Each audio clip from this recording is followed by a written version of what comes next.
आए स्टूडेंट्स, अब इस नए क्वेश्चन की तरफ देखते हैं। ये हमारे पास ऑर्गेनिक का क्वेश्चन है। इस क्वेश्चन को हम कैसे समझेंगे? बहुत आसान सी बात है। हमारे पास है CH3 CH2 और यहाँ पे हमारे पास क्या आ जाएगा CH2, और इसी तरीके से इधर हमारे पास आ गया Cl। अब हम लोग इसका रिएक्शन किसके साथ कर रहे हैं? KOH एल्कोहलिक के साथ। KOH एल्कोहलिक जो है वो हमारे पास कौन सा रिएक्शन परफॉर्म करेगा? ये हमारे पास बीटा एलिमिनेशन रिएक्शन परफॉर्म करेगा। वो कैसे होगा? जिस कार्बन के साथ फंक्शनल ग्रुप होता है वो हमारे पास अल्फा कार्बन होता है। अल्फा के साथ वाला जो कार्बन है वो हमारे पास बीटा होता है। बीटा में से एक हाइड्रोजन जाएगा OH के साथ और वाटर हमारे पास अलग हो जाएगा। अब आप देख सकते हैं, यहाँ आ जाएगा CH3, यहाँ आ जाएगा CH, यहाँ पे हमारे पास डबल बॉन्ड आ जाएगा, यहाँ हमारे पास CH2 आ जाएगा। अब ये जो पर्टिकुलर कंपाउंड है ये हमारे पास क्या तैयार हो गया? अल्कीन तैयार हो गया। अब जैसे ही हम लोग इसका रिएक्शन करवाएंगे, ये रिएक्शन हमारे साथ होगा HBr के साथ। अब HBr यहाँ पे मार्कोविन को फुल फॉलो होगा स्टूडेंट। हाइड्रोजन वहां जाएंगे जहाँ पे हाइड्रोजन तादाद हमारे पास ज्यादा है, और Br वहां चला जाएगा जिस कार्बन के पास हाइड्रोजन तादाद कम है। तो आप देख सकते हैं, यहाँ आ जाएगा CH3, यहाँ आ जाएगा CH, यहाँ पे हमारे पास क्या आ जाएगा? CH3, और इस जगह पे हमारे पास आ जाएगा ब्रोमीन। ये बनेगा 2 ब्रोमो प्रोपेन। अब इसका रिएक्शन फर्दर किसके साथ हो रहा है? एक्वस KOH के साथ। अब जरा फर्क देख लें। पहले जो रिएक्शन हुआ वो आपके पास हुआ KOH एल्कोहलिक के साथ। अब जो रिएक्शन हो रहा है वो आपके पास हो रहा है KOH एक्वस के साथ। अब क्या होगा? ये जो OH है ये यहाँ आके रिप्लेस हो जाएगा। अब आप देख सकते हैं, ये आ जाएगा CH3 CH, यहाँ पे आ जाएगा CH3, यहाँ पे आपके पास आ गया OH, प्लस आपके पास जो KBr है वो क्या हो गया? सेपरेट। ये जो पर्टिकुलर कंपाउंड है ये आपके पास क्या कहलाएगा? ये कहलाएगा 2 प्रोपेनॉल। तो इसका जो राइट ऑप्शन है वो है हमारे पास ए। आगे बढ़ते हैं स्टूडेंट। नेक्स्ट है, following properties will decrease with the increase of temperature except. सारी की सारी जो प्रॉपर्टीज हैं वो आपके पास डिक्रीज हो जाती हैं जैसे ही आप टेम्परेचर को बढ़ाते हैं, लेकिन एक प्रॉपर्टी है जो नहीं होती। सरफेस टेंशन, जैसे जैसे आप टेम्परेचर बढ़ाते हैं या आपके पास डिक्रीज होना शुरू हो जाता है, डेंसिटी भी कम हो जाती है, विस्कोसिटी भी कम हो जाती है। वेपर प्रेशर के ऊपर कोई इम्पैक्ट नहीं होगा टेम्परेचर इनहेंस्ड कर देने से। तो ये वाली जो प्रॉपर्टीज हैं सारी डिक्रीज होती हैं except vapour pressure. D is a right option. आगे बढ़ते हैं। Alkyl halide are consider to be very reactive compounds towards electrophiles. ये कहता है कि alkyl halides are consider to be very reactive compounds towards nucleophiles because nucleophiles की तरफ ये बहुत ज्यादा रिएक्टिव है। इसका रीजन क्या है?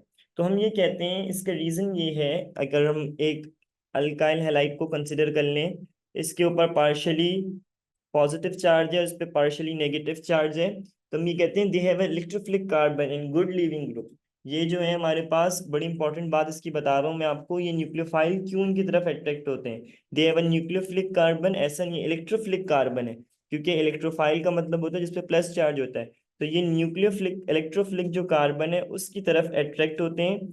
और दूसरी बात जो कि बड़ी इंपॉर्टेंट बात है, वो बात ये है कि जो न्यूक्लियोफिलिक कार्बन होता है उसके साथ साथ ये जो ग्रुप होता है ये एक गुड लिविंग ग्रुप होता है। अगर ये पुअर लिविंग ग्रुप होता तो फिर ये रिएक्शन जो है वो फिजिबल नहीं होते। तो इसका जो राइट ऑप्शन है वो है हमारे पास बी। तो स्टूडेंट्स आगे बढ़ेंगे। Which of the following rule violate the following electronic configuration या फॉलोइंग कॉन्फ़िगरेशन? करना क्या है हमें? हमें बताना है भाई ये कॉन्फ़िगरेशन दी गई है 1s2 2s2 2p6 3s3, क्या चीज इसके अंदर वॉयलेट हो रही है? देखिए बात ये, सीक्वेंस तो बिल्कुल सीधी सीधी है, ये तो ऑन प्लस एल रूल को फॉलो अप करेगी, ऑब्बो प्रिंसिपल भी फॉलो अप हो रहा है क्योंकि लोअर एनर्जी लेवल से स्टार्ट हो रहा है। The problem arises at 2s 3s3। इसका मतलब ये है कि अगर इसको मान लिया जाए तो स्पिन इसके अंदर क्या हो रही है? एस के अंदर 3 इलेक्ट्रॉन जा रहे हैं क्लॉकवाइज एंटी क्लॉकवाइज, ये क्लॉकवाइज, ये तो बड़ी प्रॉब्लम वाली बात है। तो स्टूडेंट ये तो वो सीधी सीधी क्लियर वॉयलेशन है रूल की। कौन से रूल की वॉयलेशन है? एन प्लस एल रूल की नहीं है, ऑब्बो की नहीं है, हुंस रूल की नहीं है, पॉलीज एक्सक्लूजन प्रिंसिपल की जो है बेटा, ये हमारे पास स्ट्रेट अवे क्या है? वॉयलेशन है। तो इस केस के अंदर हमारे पास, क्योंकि पॉलीज ये कहता है कि 2 इलेक्ट्रॉन्स के ऊपर काम करता है, वो ये कहता है किसी भी पर्टिकुलर ऑर्बिटल में कितने इलेक्ट्रॉन्स होने चाहिए? 2 इलेक्ट्रॉन्स होने चाहिए।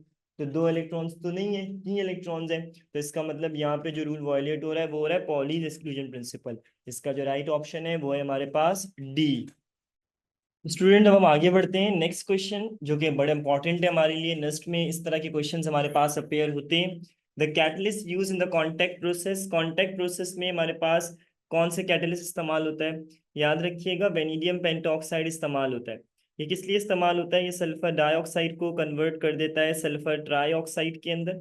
वेनेडियम पेंटॉक्साइड एक ऑक्सीडेशन कैटलिस्ट काम करता है। निकल और प्लैटिनम जो है वो हमारे पास हाइड्रोजनेशन रिएक्शन में काम आते हैं। तो इसका जो राइट ऑप्शन है स्टूडेंट्स वो है हमारे पास ए। अब हम आगे बढ़ते हैं students. Next is Le principle discuss the effects of equilibrium on the of the following on equilibrium। कौन से इफेक्ट्स हैं जो लिचैट्रियल प्रिंसिपल जो है उनके ऊपर बेस कर रहा है, उसका इफेक्ट आ रहा है? कॉन्सेंट्रेशन वर्क और हीट का ताल्लुक लिचैट्रियल से नहीं है। वॉल्यूम हीट का ताल्लुक लिचैट्रियल से नहीं है। कॉन्सेंट्रेशन प्रेशर और टेम्परेचर, ये बात बिल्कुल ठीक है कि अगर हम लोग टेम्परेचर को इन्हेंस करते हैं या अगर हम लोग प्रेशर को इन्हेंस करते हैं या डिक्रीमेंट करते हैं इन सब चीज़ों के अंदर, तो डेफिनेटली हमारे पास जो है फ़र्क आ जाएगा। ये जो फ़र्क आएगा इक्विलिब्रियम पोजीशंस पे, वो कौन डिफाइन कर रहा है? वो हमारे पास ली चैटल डिफाइन कर रहा है। तो इसका जो राइट ऑप्शन है वो है हमारे पास सी। आगे बढ़ते हैं students. In standard enthalpy of atomization heat of the surrounding, ये कहता है जब स्टैंडर्ड एंथैल्पी ऑफ एटोमाइजेशन होती है तो जो सराउंडिंग की हीट है वो हमारे पास क्या हो जाती है? वो हमारे पास स्टूडेंट डिक्रीज होती है। क्योंकि जाहिर है जब हम उसको ऑटोमाइज कर रहे हैं तो उसको हम लोग क्या कर रहे हैं? हीट दे रहे हैं, हीट एब्जॉर्प्शन की हो रही है। एब्जॉर्ब होने की वजह से सराउंडिंग की जो हीट है वो एब्जॉर्ब हो जाती है। वो जैसे ही एब्जॉर्ब होती है सराउंडिंग की हीट, तो ओवरऑल टेम्परेचर आपके पास गिरना शुरू हो जाता है। तो इसका जो राइट ऑप्शन है वो है हमारे पास डी। आगे बढ़ेंगे बच्चे। सिंथेटिक रबर की मैन्युफैक्चरिंग के बारे में पूछा जा रहा है कि कौन से ऐसे कंपाउंड है जिनकी पॉलीमराइजेशन से सिंथेटिक रबर बनता है? क्लोरोफॉर्म की सिंथेटिक रबर नहीं बना सकता। एसिटाइलिन से हमारे पास बेंजीन बनता है। क्लोरोप्रीन एक कंपाउंड है जिसकी अगर हम पॉलीमराइजेशन करें तो हमारे पास सिंथेटिक रबर तैयार हो जाता है। D is a right option. आगे बढ़ते हैं students. Select the best option for the homologous member. Homologous member यानी जो होमोलोगस सीरीज को फॉलो कर रहे हैं, फॉर एग्जांपल CH4 है हमारे पास। इसी तरीके से हमारे पास अगला जो मेंबर है वो है C2H6 जिसे हम ईथेन पढ़ते हैं। And the next is propane that is C3H8। अब कहता है इनका सेम एम्पेरिकल फॉर्मूला होगा, सेम मेथड ऑफ प्रिपरेशन होगा, सेम जनरल फॉर्मूला होगा, ये सेम फंक्शनल ग्रुप होगा। देखिए ये तकरीबन सारी बातें ही होनी है सेम, लेकिन कह रहा है बेस्ट ऑप्शन बताएं। तो इस सब में से सबसे बेस्ट चीज है वो है फंक्शनल ग्रुप, क्योंकि through out the series functional group will be the same. ये होमोलोगो सीरीज का बड़ा पैक्ट उसूल है। तो इसका जो राइट ऑप्शन है वो है हमारे पास डी। आगे बढ़ते हैं स्टूडेंट्स। नेक्स्ट कहते हैं 3 hexyne converted into trans 3 hexene by the action of. देखिए ये कहता है 3 हेक्साइन है हमारे पास, ये पर्टिकुलर कंपाउंड है 3 हेक्साइन। ये कन्वर्ट हो रहा है 3 हेक्सीन के अंदर, यानी इसकी हाइड्रोजनेशन हो रही है, हाइड्रोजन का रिएक्शन हो रहा है और ये कन्वर्ट हो रहा है ट्रांस 3 हेक्सीन में। देखिए ये सिस 3 हेक्सीन भी बन सकता है और ये जो है ये आपके पास ट्रांस 3 हेक्सीन में भी कन्वर्ट हो सकता है। That all game about catalyst. तो आए जरा समझते हैं। सिस के लिए इस्तेमाल होगा प्लेडियम और बेरियम सल्फेट। ट्रांस के लिए इस्तेमाल हो जाएगा हमारे पास लिक्विड अमोनिया। तो इसका मतलब लिक्विड अमोनिया हम लोग क्या कर रहे होंगे? इस्तेमाल कर रहे होंगे।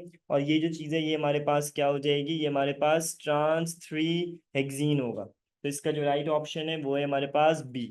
याद रखिएगा हो सकता है आपके पेपर में ट्रांस की जगह सिस पूछ लिया जाए, तो फिर आप प्लेडियम और बेरियम सल्फेट के मिक्सचर के ऊपर क्लिक करिएगा।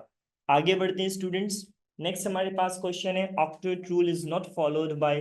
इनमें से कौन सा ऐसा है जिसमें ऑक्टेट रूल फॉलो अप नहीं होता?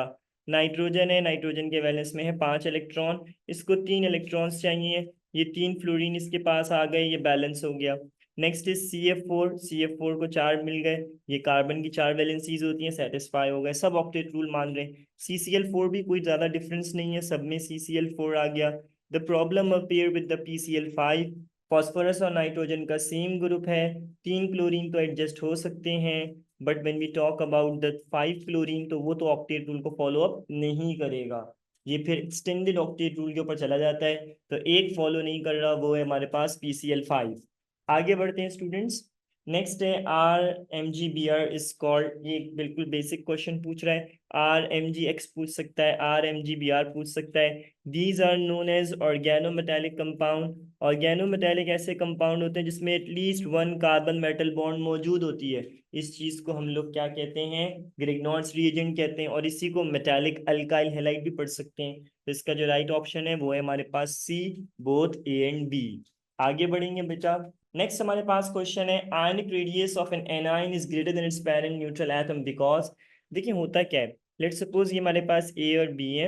अब इसमें से अगर हमारे पास कैटाइन और एनाइंस अलग हो रहे हैं, कि कैटाइन अलग हो रहा है एनाइन अलग हो रहा है, फॉर एग्जांपल ये इसको ऐसे कर लें कि सिंपल हमारे पास ए है, हमने ए की एनर्जी सप्लाई कर दी, उसकी आयनाइजेशन पोटेंशियल तक रीच आउट हो गया, उसमें से इलेक्ट्रॉन क्या हो गया, उसमें से इलेक्ट्रॉन बाहर आ गया। सिमिलरली बी है, बी में हमने इलेक्ट्रॉन ऐड किया, ये नेगेटिव हो गया। This is known as cation, this is known as A9.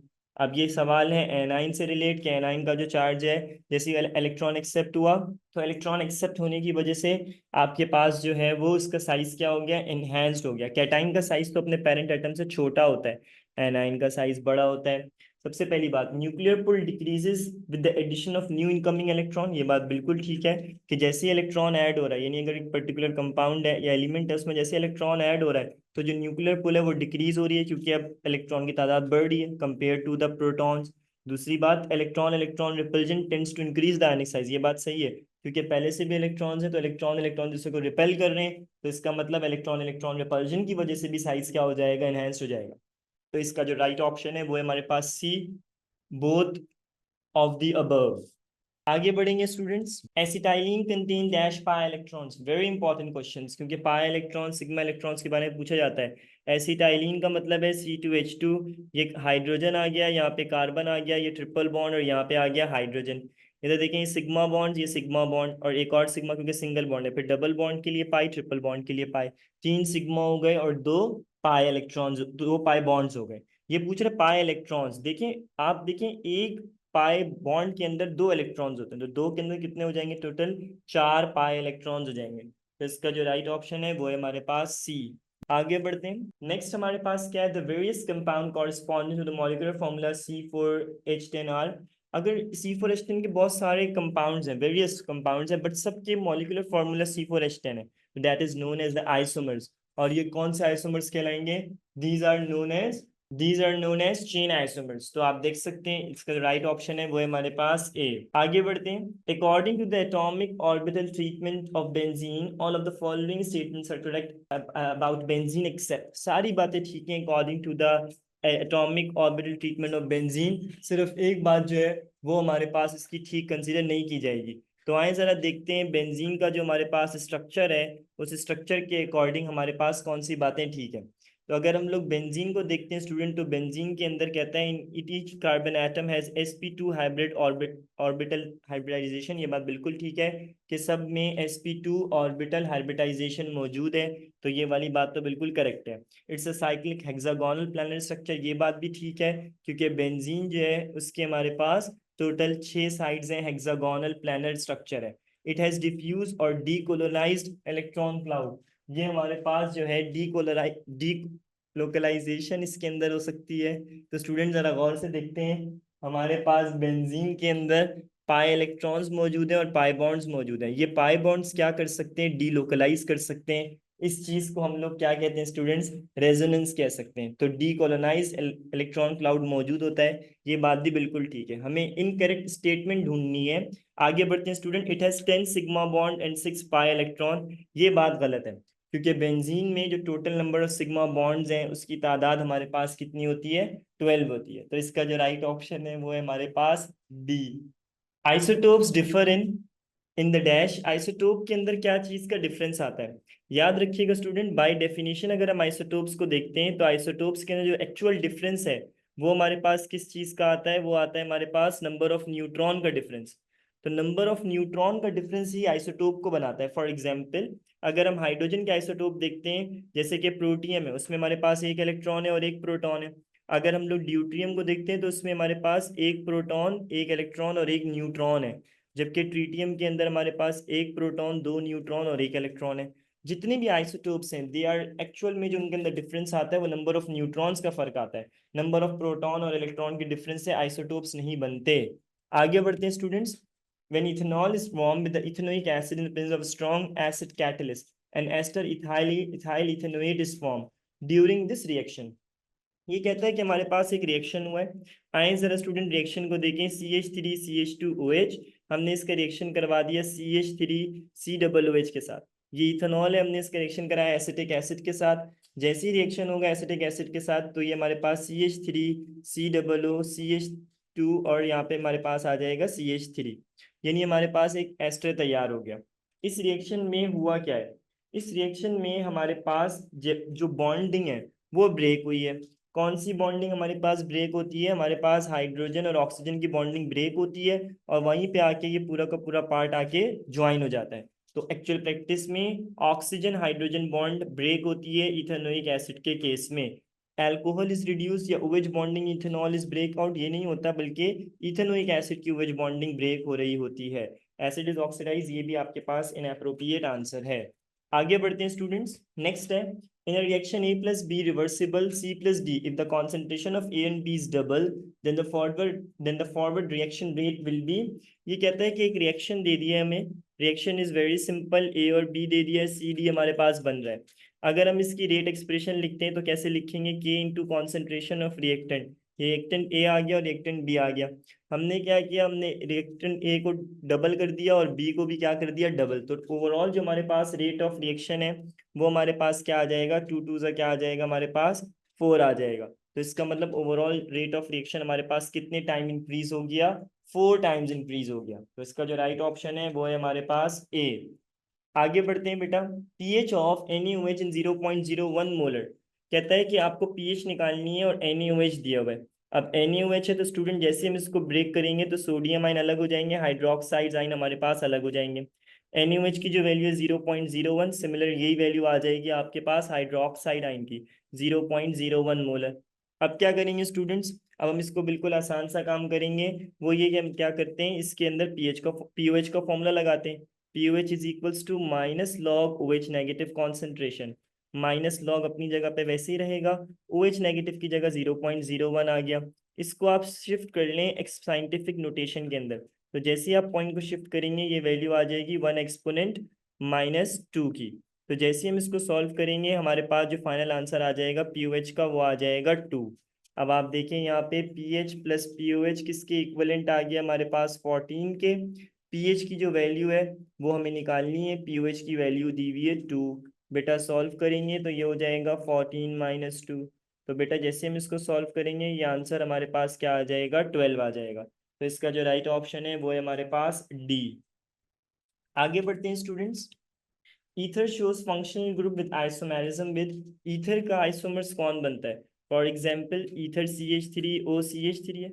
Ether के जो आइसोमर्स होते हैं स्टूडेंट्स वो होते हैं हमारे पास अल्कोहल्स। अब इसको अल्कोहल में कन्वर्ट करें, देखें C2H5OH, दोनों का मॉलिक्यूलर फॉर्मूला कंपेयर करें, 2 carbon 6 hydrogen 1 oxygen.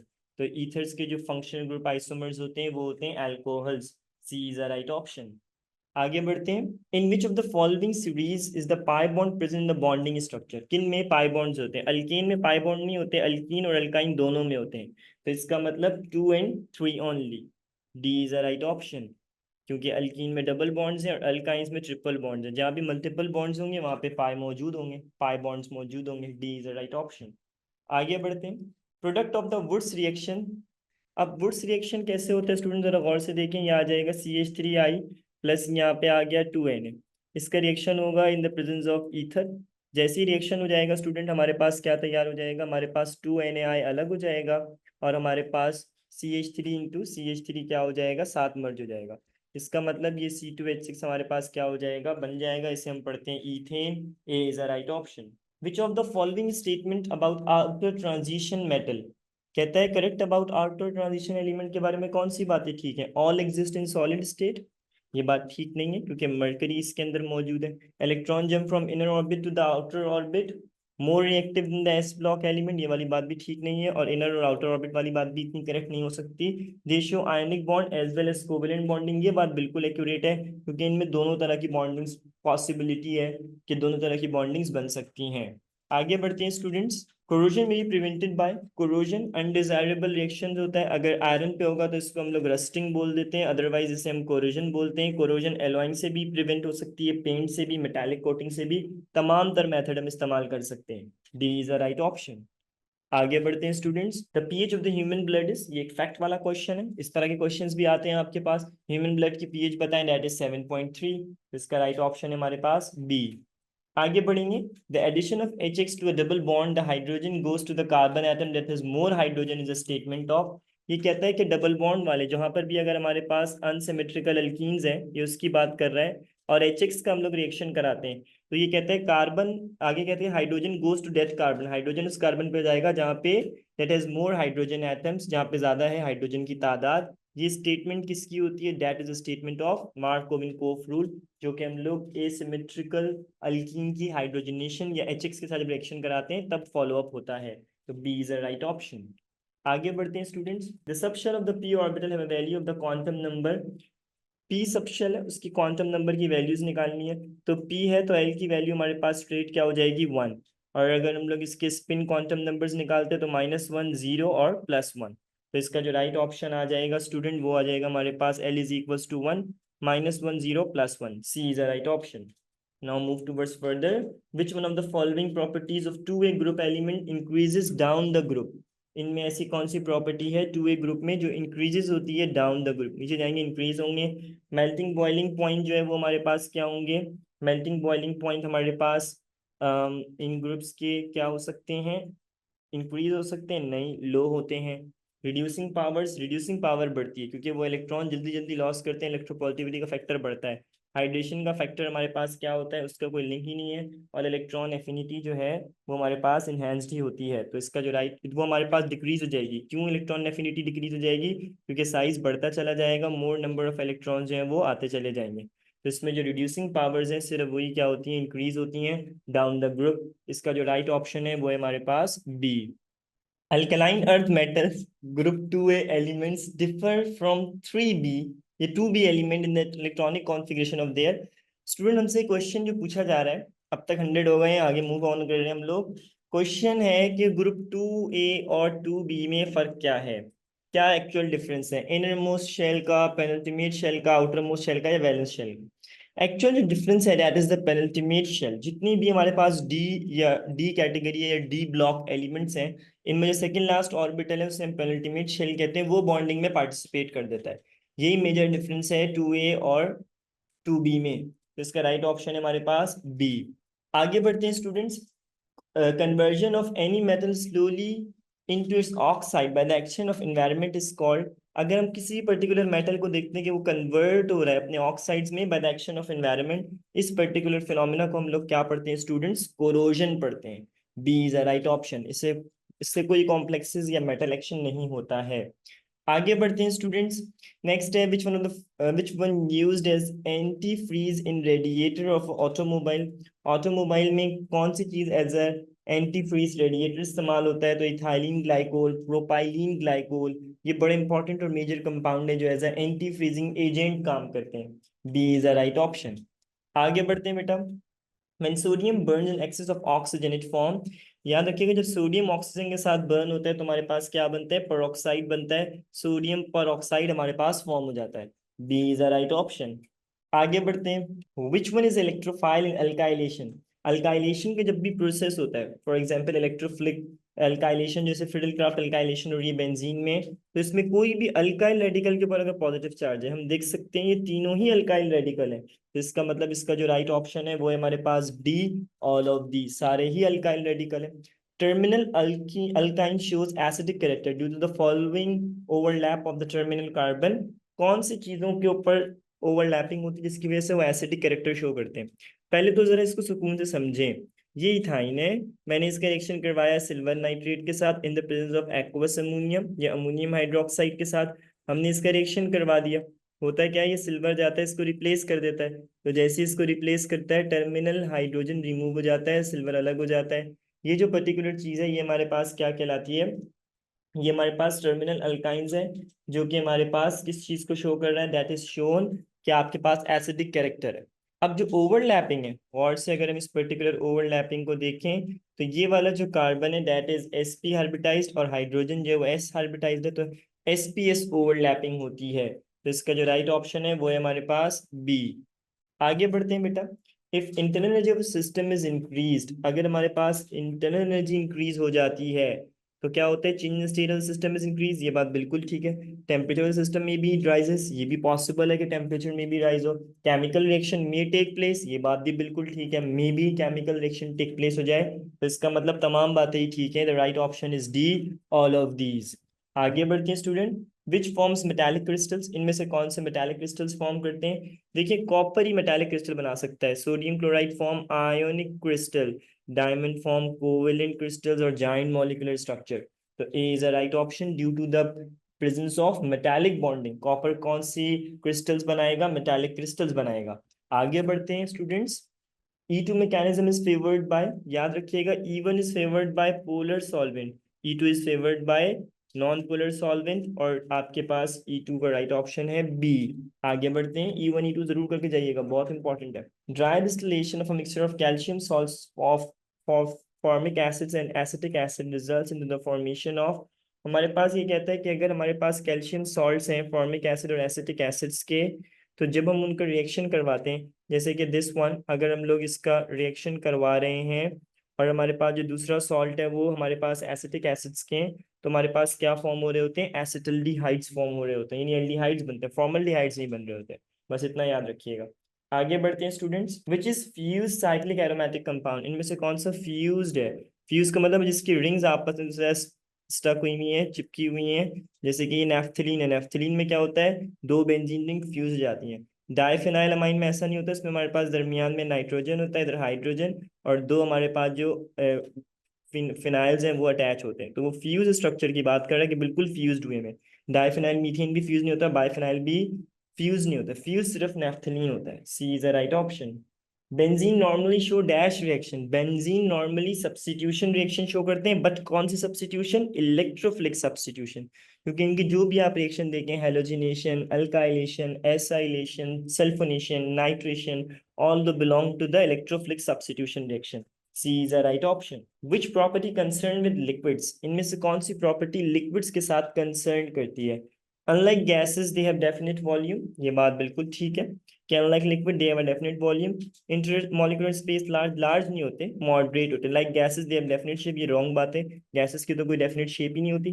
Like gases they have definite volume, gases का कोई डेफिनेट वॉल्यूम नहीं होता। सिर्फ एक ही करेक्ट स्टेटमेंट है, वो है A. Unlike gases they have definite volume, liquids के जो वॉल्यूम है वो डेफिनेट होते हैं, गैसेस के वॉल्यूम डेफिनेट नहीं होते हैं। आगे बढ़ते हैं स्टूडेंट्स। नेक्स्ट हमारे पास है catalyst alters which of the following in a chemical reaction. Catalyst जो मेजर काम करता है वो एक्टिवेशन एनर्जी को ऑल्टर करता है।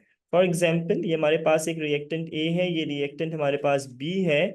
जैसे हम इसमें कैटलिस्ट डालेंगे तो कैटलिस्ट अपना जो एनर्जी ऑफ एक्टिवेशन है उसको पाथ को शिफ्ट कर देगा, या बढ़ा देगा या कम कर देगा। अगर एनर्जी ऑफ एक्टिवेशन बढ़ेगी तो रिएक्शन स्लो हो जाएगा, एनर्जी ऑफ एक्टिवेशन कम हो जाएगी तो रिएक्शन तेज हो जाएगा। तो इसका जो राइट ऑप्शन है वो है हमारे पास डी। आगे बढ़ते हैं students. Which of the following liquid is the highest vapour pressure, सबसे ज्यादा जो वेपर प्रेशर होगा वो किस लिक्विड का होगा? Depend upon the intermolecular forces, जितनी वीक इंटरमॉलिक्यूलर फोर्सेस होंगी उतना हाईएस्ट वेपर प्रेशर क्रिएट हो जाएगा। अब बात यह है कि ब्रोमीन के अंदर कोई ब्रोमीन ब्रोमीन मॉलिक्यूल के अंदर सिर्फ वेंडरवाल्स फोर्सेस हैं, वो भी वीक एंड लिंडन डिस्पर्जेंट फोर्सेस हैं, वीक है। वाटर में तो स्ट्रॉन्ग इंटरमॉलिक्यूलर फोर्सेस हैं, इथेनॉल में भी, और ईथर के अंदर भी, सब में मौजूद है हमारे पास इंटरमॉलिक्यूलर फोर्सेस। तो ये सारा का सारा गेम इंटरमॉलिक्यूलर फोर्सेस के साथ एसोसिएट है। हाइड्रोजन बॉन्डिंग्स वाटर और इथेनॉल में मौजूद है, और जो हमारे पास ईथर है उसको अगर हम ब्रोमीन से कंपेयर करें तो ब्रोमीन का फिर भी इंटरमॉलिक्यूलर फोर्सेस बहुत आपके पास लो है, जिसकी वजह से इसका वेपर प्रेशर क्या है? बहुत हाई है। A is a right option. आगे बढ़ते हैं। The geometry of CO3 2 negative, ये अगर हम लोग इस पर्टिकुलर कंपाउंड की ज्योमेट्री को ड्रॉन करते हैं तो पता चलता है कि कार्बन के साथ हमारे पास ऑक्सीजन है, ऑक्सीजन है, ये ट्राइगोनल स्ट्रक्चर बना रहे हैं, इसमें हमारे पास एक्स्ट्रा इलेक्ट्रॉन मौजूद है। ये एंगुलर या पिरामिडल और लीनियर स्ट्रक्चर कभी भी फॉर्म नहीं कर सकता। On the other hand carbon dioxide को देखते हैं तो वो हमारे पास क्या करता है? डबल बॉन्ड फॉर्म कर देता है, इसकी वाली डबल बॉन्ड रोटेट भी करती रहती है, तो ये ट्राइगोनल ज्योमेट्री को फॉर्म करता है। B is a right option. आगे बढ़ते हैं। Which is not a fossil fuel, इनमें से कौन सी फ्यूल जो है फॉसिल फ्यूल नहीं है? पेट्रोलियम भी फॉसिल्स है, नेचुरली अकरिंग मौजूद है, ये बर्न होते हैं, कोल भी और नेचुरल गैस भी, सारे ही फॉसिल फ्यूल है। तो इसका जो राइट ऑप्शन है that is none of these, D is a right option. आगे बढ़ते हैं student. Which of the following not form during cracking of octane, अगर हमारे पास ऑक्टेन है उसको हम ब्रेक कर रहे हैं देखिए क्रैकिंग का मतलब क्या होता है, बिग मॉलिक्यूल, बड़े मॉलिक्यूल को तोड़ना छोटे फ्रेगमेंट्स में। तो ब्यूटीन भी बन सकता है, प्रोपीन भी, नोनिन नहीं बन सकता, क्योंकि नोनिन तो 9 कार्बन है ना, वो तो है ही 8, बढ़ तो नहीं सकता। तो इसका मतलब है नोनिन कभी भी फॉर्म नहीं हो सकता। C is a right option. आगे बढ़ते हैं students. Zinc and mercury are D block elements but are not considered transition metals, because zinc और मर्क्यूरी डी ब्लॉक एलिमेंट्स हैं but they are not considered transition metals. Why? They have low melting points. देखिए melting points की वजह से तो उसको हम निकाल नहीं सकते। Their D orbitals are incomplete, their D orbitals are completely field और दे आर हाईली रिएक्टिव। असल जो मसला है वो है डी ऑर्बिटल्स के कंप्लीटली फिल्ड होने का। उसकी वजह से फिर ये ट्रांजिशन की जो प्रॉपर्टीज है, ट्रांजिशन मेटल्स की प्रॉपर्टीज, फिर ये वो ऑक्यूपाई नहीं कर रहे होते, फिर इनमें फर्क आ जाता है हमारे पास। तो इसका जो राइट ऑप्शन है वो है हमारे पास C. Number of carbon hydrogen bond C H in naphthalene is. ये कहता है कि नेफ्थलीन में जो कार्बन हाइड्रोजन बॉन्ड्स हैं, सी एच बॉन्ड्स हैं, उनकी जो टोटल तादाद है वो हमारे पास कितनी है। तो आए बेटा उसको ज़रा हम लोग काउंट कर लेते हैं कि वो तादाद हमारे पास कितनी है। तो सबसे पहले तो यहाँ पर देखते हैं नेफ्थलीन में क्या होता है, फ्यूज रिंग होती है। तो अगर हमारे पास फ्यूज रिंग का स्ट्रक्चर है तो सबसे पहला तो काम ये है कि हमने क्या करना है, हमने इसके अंदर जो टोटल स्ट्रक्चर है वो हमने क्या कर दिया, वो हमने ड्रॉन कर दिया। अब जैसे ही हमने इसके अंदर जो स्ट्रक्चर को ड्रॉ कर दिया, अब ये आपके पास एक कंप्लीट स्ट्रक्चर जो है वो, तो हमने क्या करना है, हमने जो है इसके अंदर जो भी हमारे पास बॉन्डिंग्स हैं उसको हमने अच्छे तरीके से ड्रॉ करने हैं। तो ये हमने सारी बॉन्ड्स इसके अंदर ड्रॉ कर दी नेफ्थलीन के अंदर। अब क्या करना है, कार्बन हाइड्रोजन बॉन्ड्स को काउंट करना है। तो देखिए वन बाय वन इसकी जरा हम काउंटिंग स्टार्ट करते हैं। इनकी काउंटिंग कोई बहुत डिफिकल्ट नहीं है। ये आप देख सकते हैं, ये हमारे पास सबसे पहली काउंटिंग आ गई। देन ये जो है हमारे पास दूसरी काउंटिंग आ गई, ये तीसरी आ गई, ये चौथी, ये पांचवी, ये छठी, ये सातवीं और ये आठवीं। तो टोटल जो हमारे पास टोटल काउंट आ गया वो हमारे पास कितना आ गया बेटा, वो हमारे पास आ गया 8 का। तो इसका जो राइट ऑप्शन है वो है हमारे पास बी, क्योंकि total number of carbon hydrogen bonding जो है स्टूडेंट, उसकी तादाद हमारे पास कितनी आ गई, इसके अंदर 8 आ गई। ये सारा का सारा जो आपने इसको ड्रॉ करना है वो सब कुछ किसके ऊपर बेस कर रहा है, that is all about based on carbon hydrogen counting. और उससे बढ़ के ये सब किसके ऊपर बेस कर रहा है स्टूडेंट, ये सब हमारे पास स्ट्रक्चर के ऊपर बेस कर रहा है। आगे बढ़ते हैं। नेक्स्ट हमारे पास है would spirit is another name of methanol. को वुड स्प्रिट भी पढ़ते हैं, मिथाइल अल्कोहल भी पढ़ते हैं, और आपके पास मिथेनॉल भी पढ़ते हैं। तो इसका राइट ऑप्शन है हमारे पास ए। अब हम आगे आगे बढ़ते हैं स्टूडेंट्स। नेक्स्ट जो हमारे पास क्वेश्चन है, colourless gas which is रॉटन egg smell. रॉटन egg जैसी स्मेल होती है H2S गैस की। और ये हमारे पास कैसे प्रिपेयर होता है, ये प्रिपेयर होता है with the help of Kipp's apparatus। तो इसका जो राइट ऑप्शन है वो है हमारे पास ए। आगे बढ़ेंगे स्टूडेंट्स। नेक्स्ट है हमारे पास in Friedel Crafts alkylation besides AlCl3 the other reactants are.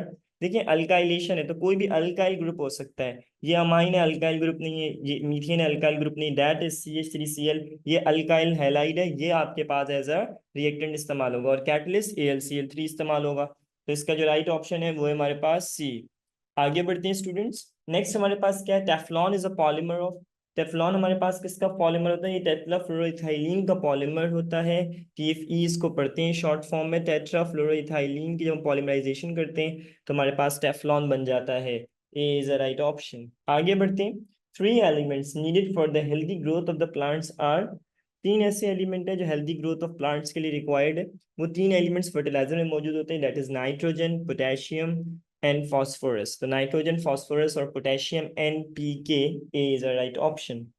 आगे बढ़ते हैं students. Next is find the incorrect trend for the alkaline earth metals. Alkaline earth metal का इनकरेक्ट ट्रेंड सर्च करना है। एटॉमिक साइज कह रहा है बेरिलियम का छोटा है, फिर मैग्नीशियम का बड़ा है, फिर कैल्शियम स्ट्रॉन्शियम, ये तो बिल्कुल करेक्ट है। सेकेंड आयनाइजेशन एनर्जी बेरिलियम की, फिर मैग्नीशियम की, फिर कैल्शियम की, फिर स्ट्रॉन्शियम की। ये वाला जो ट्रेंड है इसमें एक प्रॉब्लम है, लेट मी टेल यू। पहले सी ऑप्शन देखते हैं। हाइड्रेशन इंथैल्पी सबसे ज्यादा स्ट्रॉन्शियम की होती है, या स्ट्रॉन्शियम की है, फिर कैल्शियम, मैग्नीशियम एंड बेरिलियम। तो हाइड्रेशन एंथैल्पी तो ठीक है ट्रेंड बिल्कुल, क्योंकि ये मैं बता रहा है कि जो बेरिलियम है वो सबसे ज्यादा कर रहा है, और जैसे जैसे हम नीचे जाते जा रहे हैं, यानी बेरिलियम से नीचे मैग्नीशियम, फिर कैल्शियम और स्ट्रॉन्शियम, तो उस हिसाब से इसमें डिक्रीमेंट आ रहा है, ये भी ठीक है। सी डेंसिटी की बात कर रहा है तो जैसे जैसे डाउन द ग्रुप होता है डेंसिटी बढ़ती जाती है, बिल्कुल सही बात है। बेरिलियम की सबसे कम होगी, स्ट्रोंशियम की सबसे ज्यादा होगी, तो सी और डी ठीक है और ए भी ठीक है। बी में जैसे कि मैंने कहा था इसमें कुछ इनकरेक्शन है। प्रॉब्लम ये है कि सेकेंड आयनाइजेशन का मतलब क्या है, पहले आपने एनर्जी दी, पहला इलेक्ट्रॉन निकल कर आ गया, बेरिलियम की एनर्जी आ गई। फिर उसके बाद क्या हुआ, उसके बाद आपने जब दोबारा दी एनर्जी तो दोबारा बेरिलियम से निकला। ये बहुत ज्यादा एनर्जी होगी बेरिलियम की, जबकि यहाँ पे ये शो किया हुआ है कि बहुत कम है। हालांकि सबसे ज्यादा जो आयनाइजेशन एनर्जी है वो बेरिलियम की, और यहाँ ये बता रहे हैं स्ट्रोंशियम की ज्यादा है। That's wrong point. तो यही इनकरेक्ट स्टेटमेंट है, B is a right option. आगे बढ़ते हैं students. The Fehling solution react with aldehydes to give red precipitates of. जैसे रिएक्शन होता है फैलिंग सोल्यूशन का, तो एल्डिहाइड्स अगर मौजूद हैं तो रेड प्रेसिपिटेट बनते हैं किसके, Cu2O के क्यूप्रस ऑक्साइड के Cu2O। ये आपके पास कौन से पीपीटी शो करता है, रेड कलर के पीपीटी शो कर देता है। आगे बढ़ते हैं students. Next is which statement about the four quantum number which describe electrons in an atom is incorrect. कौन सी बात इनकरेक्ट है, आइए जरा गौर से देखते हैं। ये कहता है कि एन होता है प्रिंसिपल क्वांटम नंबर जिसकी वैल्यू 1 2 3, करेक्ट बात है।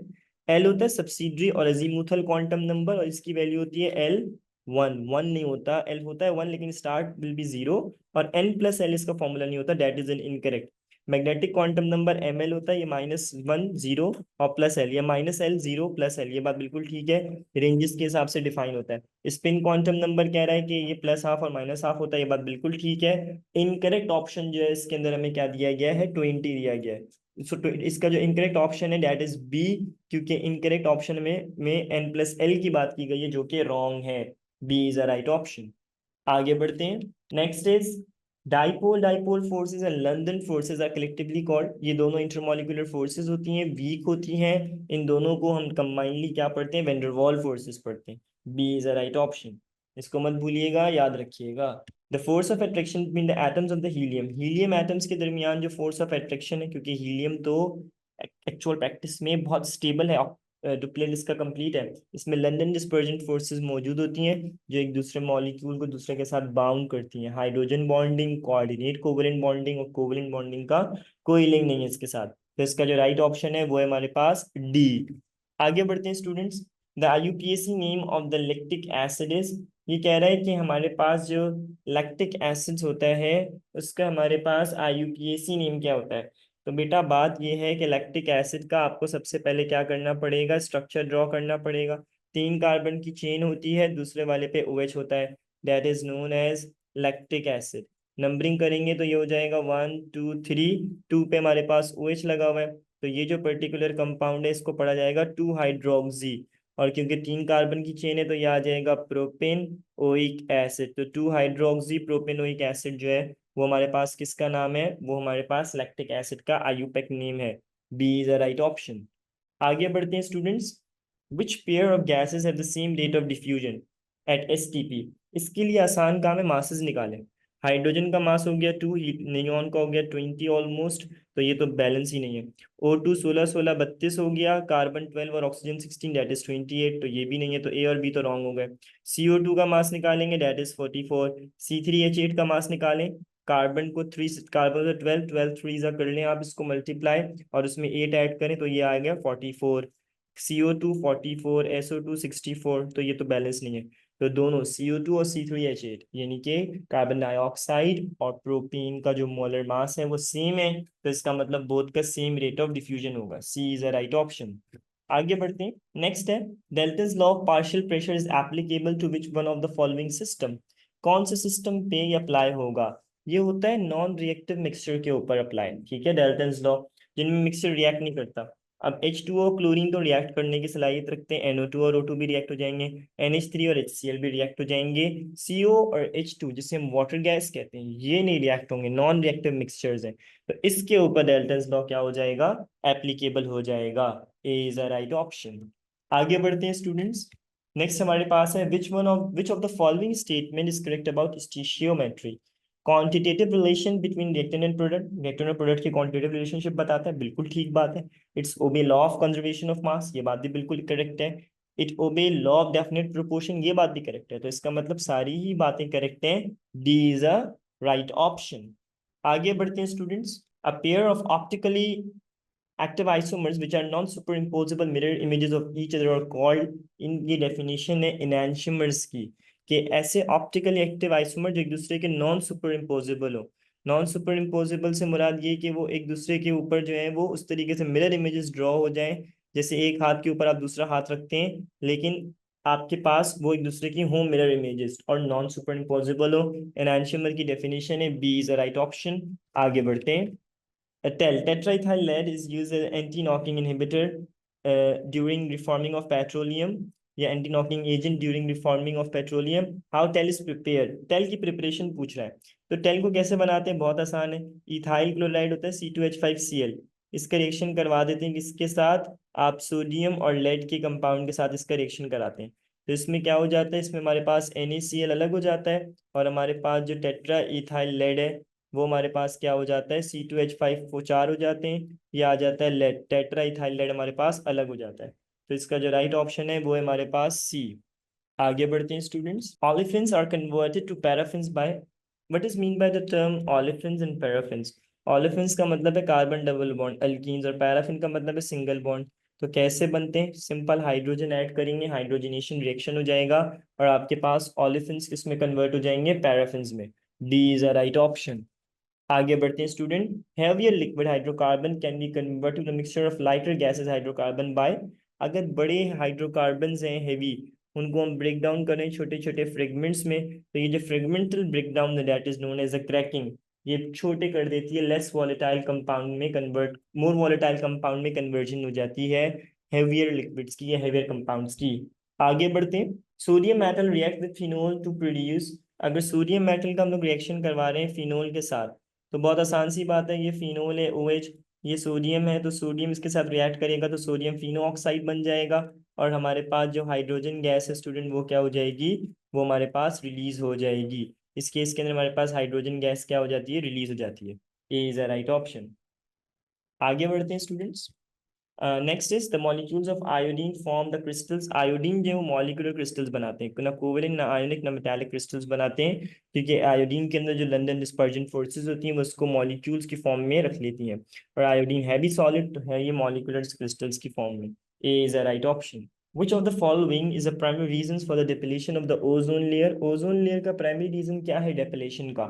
ऑटोमोबाइल एग्जॉस्ट से नहीं हो रही, कार्बन डाइऑक्साइड से नहीं हो रही, क्लोरोफ्लोरोकार्बन जो है वो सबसे मेन रीजन है। कि आपके पास रेफ्रिजरेटर में से गैस इस्तेमाल होती थी, अब पाबंदी है इसके ऊपर, दे डिस्ट्रॉय द ओजोन लेयर। इसके अंदर फ्री क्लोरीन एटम अलग हो जाते हैं और एक क्लोरीन मॉलिक्यूल जो होता है या फ्री रेडिकल जो होता है, एक chlorine free radical millions of ozone molecules को डिस्ट्रॉय कर देता है। एक्सेसिव डिफॉरेस्टेशन इसका रीजन नहीं है, तो इसका जो राइट ऑप्शन है वो है हमारे पास CFCs। आगे बढ़े। Next is hydrogen resemble with alkali metals, halogen and group. कहता है hydrogen resemble with alkali metals के साथ करता है, हैलोजेंस के साथ करता है, और एक और ग्रुप के साथ इसकी रिसेम्बलेंस है, दैट इज ग्रुप 4A। क्यों, क्योंकि बहुत सारे रीजन हो सकते हैं। हाइड्रोजन के बैलेंस में एक इलेक्ट्रॉन है और टोटल इसको अपने आप को फिल करने के लिए एक और की रिक्वायरमेंट है, ये half filled. Similarly group 4A वालों के पास भी 4 इलेक्ट्रॉन्स होते हैं, ऑक्टेट कंप्लीट अपने आखिरी शेल फिल करने के लिए इनको भी 4 इलेक्ट्रॉन की रिक्वायरमेंट है, और इससे बहुत से रीजन हमारे पास हैं जिसकी वजह से हाइड्रोजन को ग्रुप 4A या ग्रुप 1A या ग्रुप 7A के अंदर प्लेस किया साइंटिस्ट ने। तो इसका राइट ऑप्शन है हमारे पास बी।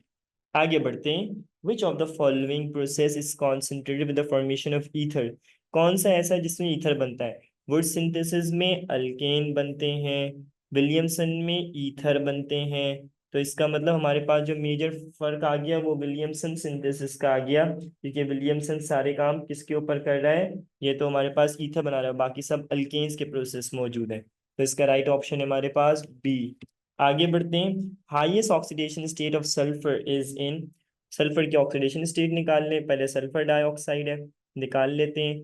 आपके पास 2 ऑक्सीजन है, ऑक्सीजन का -2 होता है, 2 2 -4, और सल्फर की वैल्यू आ गई +4, ये आ गया +4।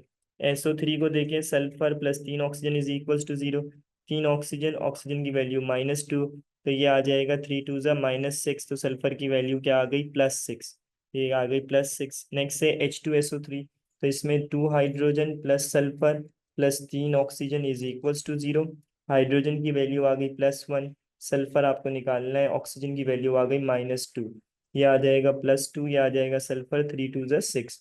सॉल्व करेंगे ये आ जाएगा -4, सल्फर की वैल्यू आ गई +4, H2S में निकाल लें तो 2 hydrogen plus sulphur is equal to 0, hydrogen के ऊपर चार्ज क्या आ जाएगा +1, क्योंकि एक नॉन मेटल जुड़ा हुआ है। सॉल्व करेंगे तो सल्फर पे चार्ज आ जाएगा -2, तो इसका मतलब सबसे बड़ा चार्ज किस पे है, SO3 पे है। B is the right option.